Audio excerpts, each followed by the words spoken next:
All right. My name is Andreas Brazier. I'm a student at Eastern Washington University, and I give complete consent to Ruben Petch to use this recording. Ruben Petch, student at Eastern Washington University, to use this recording wherever he's fit. Perfect. All right. Number 3, could you share an example of the most valuable lesson that you've learned in your life, and why is that the most valuable lesson? Which is a huge question, but I guess I'd have to say one of the biggest lessons that I've learned is when I got denied from joining the Army the first time initially, and then I had to figure it out how to get into the military in general, and it required me to change my plans and just bounce around a lot. But I guess that was a huge indication of I guess it was a really big lesson to me, because I learned that while you have a set goal and that's something that you work towards, that you always have out on the horizon that you're willing to bleed for and sweat for and cry for, you always cannot have too much pride to not have a backup plan and another course of action if your primary objective is, it doesn't come through the way that you need it to. Yeah. Cool. Right on.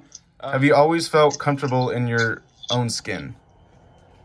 Funny story, Ruben, you might even remember that. Actually, I don't even think we used to hang out much then.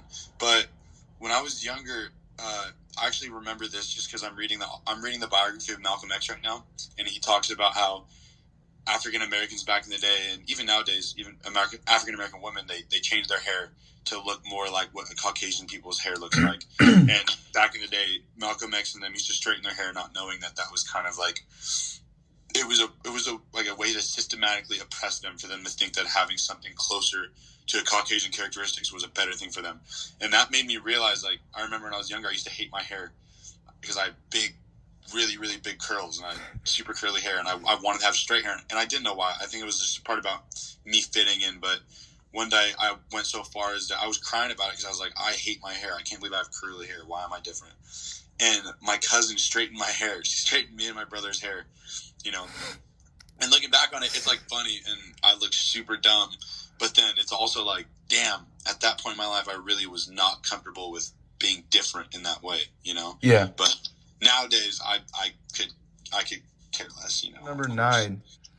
When you get nervous sometimes, do you feel that you being a black man is a contributing factor, if not the only contributing factor? An example would be getting pulled over by a white cop or traveling to southern states. I know you touched up on traveling to other states, so if you want to elaborate on that or not, it's up to you. Well, when I've done stuff for Sigma Nu, when I've been to DC or been to Virginia, Virginia was one that we were coming into Lexington, Kentucky, and these people still aren't over the Civil War, and there was a bunch of Jews that are from there, and there was even this one kid, when I've been at advanced camp, I don't know, I never got anxiety from it, but when somebody's from a backwards uprising, from the boondocks of South Carolina, you know that it's their stuff. But I don't know, I've never been anxious when talking to police, just because I am a firm believer that a lot of this stuff that goes on between black people and the police officers, and I don't want to get in trouble for saying stuff, but a lot of it is culturally based, and police officers from certain demographics expect a certain level of respect in a certain way presented to them, right? They might expect yes sir, no sir, or just complete submission, which I don't know. I don't feel like we're doing it, because a lot of those police officers watch videos on the daily of their buddies getting shot while doing traffic stops. So I don't know. When I get pulled over, I'm not worried, because I keep my hands on the steering wheel. Yes sir, no sir, don't say a damn word. And then usually I have never even had a ticket all the times I've been pulled over. So I've never had issues with the police, but I'm sure how some people in certain areas, I've been blessed to be in areas that don't have as much, culture or racial tension, I guess. Yeah. As other spots. So no, I don't feel a lot of anxiety like that. All right, man. All right. Hello. So quick disclaimer before I get this started. Andre and I have known each other, Andre being my interviewee. We have known each other since I was 4 years old, so we have known each other for a very long time. So if you ever hear him reference me to our past life or something like that, I know he did a few times, then just know that we have a pretty good friendship going. So the first thing that I wanted to talk about was, I believe it was during question 8 when I asked, has he ever felt uncomfortable in his own skin being a black man?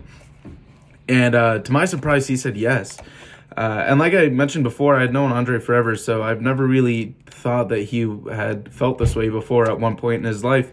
But I find it interesting that he goes on to relate to what he's reading. I can't remember the exact book, but it's written by Malcolm X, or it's about Malcolm X, one of the two. And he mentions the fact that people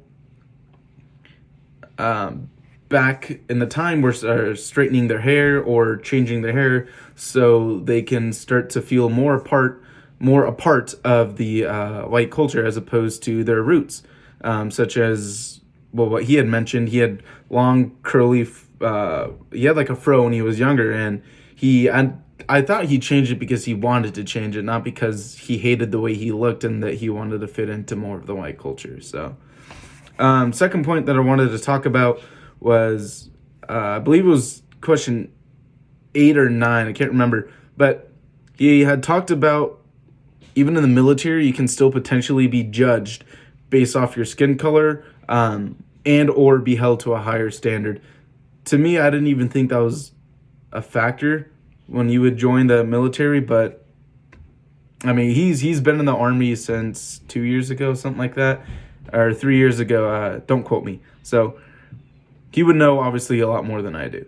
And then the last point that I wanted to talk about was